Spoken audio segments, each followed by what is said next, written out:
नमस्कार दोस्तों, मैं हूं पिंटू। आप लोगों को स्वागत करता हूं मेरे यूट्यूब चैनल पे पिंटू टेक्नो में।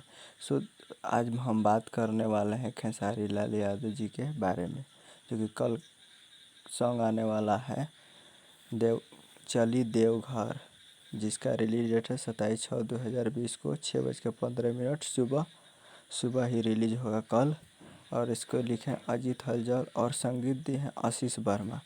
तो आप लोग इसे देखना ना भूलें और कल सुबह तैयार रहिएगा स्पीड रिकॉर्ड्स भोजपुरी चैनल पे।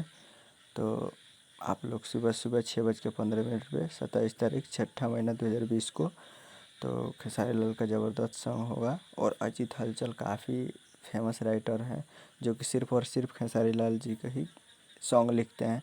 तो आप लोग जान सकते हैं कि उनके लिए कितने अच्छे लिखते होंगे। तो आप लोग कल तैयार रहिएगा 6:15 पे। आप लोगों को पोस्टर स्क्रीन पर दिखाई दे रहा होगा। चली देवघर, खेसारी लाल यादव जी गाना इस पर आवाज़ दिए हैं, अजीत हलचल लिखे हैं, आशीष वर्मा जी संगीत दिए हैं। कल सुबह 6:15 पे स्पीड रिकॉर्ड्स भोजपुरी चैनल पे आने वाला है। तो इतना ही वीडियो में, अगले वीडियो में बस इस वीडियो में इतना ही। मिलते हैं अगले वीडियो में, तब तक के लिए जय हिंद जय। और हाँ, आप हमारे चैनल पर नए आए हैं तो चैनल को सब्सक्राइब कर दें। धन्यवाद।